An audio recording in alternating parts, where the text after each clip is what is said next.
সচিবালয় এলাকায় আনসার সদস্যদের সঙ্গে শিক্ষার্থীদের ধাওয়া পাল্টা ধাওয়া ও সংঘর্ষের ঘটনা নিয়ে কথা বলেছেন বৈষম্য বিরোধী ছাত্র আন্দোলনের অন্যতম সমন্বয়ক ও অন্তর্বর্তী সরকারের ক্রিয়া উপদেষ্টা আসিফ মাহমুদ। তিনি বলেন, আন্দোলনের নামে বন্যার্তদের ত্রাণ আটকে সচিবালয় ও যমুনা ঘেরাও করে বিশৃঙ্খলা সৃষ্টি করলে আর ছাড় দেয়া হবে না। 26 আগস্ট দিবাগত রাতে সামাজিক যোগাযোগ মাধ্যম ফেসবুকে দেয়া এক পোস্টে আসিফ মাহমুদ বলেন, 50-এর অধিক ছাত্র আহত অবস্থায় চিকিৎসা নিচ্ছে, 5 জন গুরুতর আহত, তবে শঙ্কার বাইরে। সাংবাদিক আসিফ হিমাদ্রিকেও ছাড়েনি আনসারের পোশাকে থাকা দুষ্কৃতিকারীরা।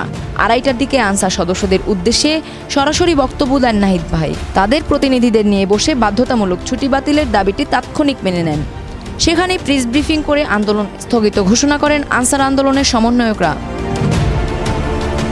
ছুটির টাকা খায়, রেশনের টাকা বন্ধ, থানা অফিসের টাকা খায়, জেলা কমপ্লেন্ট টাকা খায়। 1 বছর এরকমের আমাদের রেস্টে থাকতে হয়, তখন আমরা কোনো বেতন রেশন কিছুই পাই না।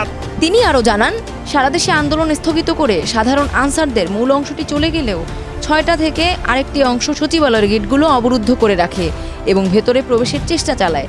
এর আগেই মাননীয় প্রধান উপদেষ্টার সঙ্গে দেখা করতে যমুনায় চলে গিয়েছিলাম আমি।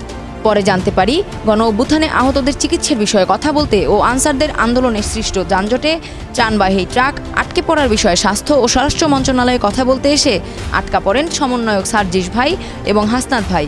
এছাড়াও 7 জন উপদেষ্টা আটকে ছিলেন সচিবালয়ে। হাসনাত ভাই আমারে কল দিছে, পোস্ট দিছে, সাকিব আমাদেরকে আটকে রাখছে। ওদের দাবি মানার পরও কেন এরা আমাদের সমন্বয়ক এবং উপদেষ্টাদের আটকে রাখবে? তাদেরকে নিঃশর্তভাবে ক্ষমা চাইতে হবে ছাত্রদের উপর আক্রমণ করার কারণে।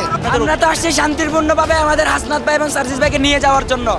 আন্দোলনের সাংবিধানিক অধিকারের কথা চিন্তা করে এতদিন সরকার শক্ত অবস্থান নেননি।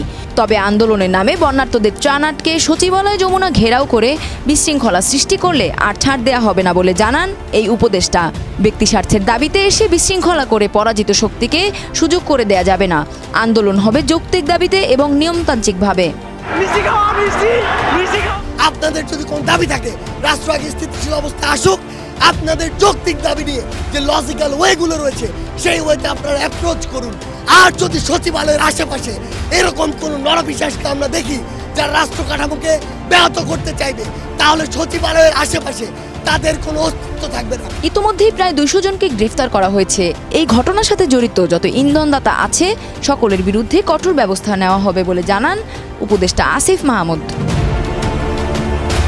সংযুক্তা শুভ্রা, দেশ রূপান্তর।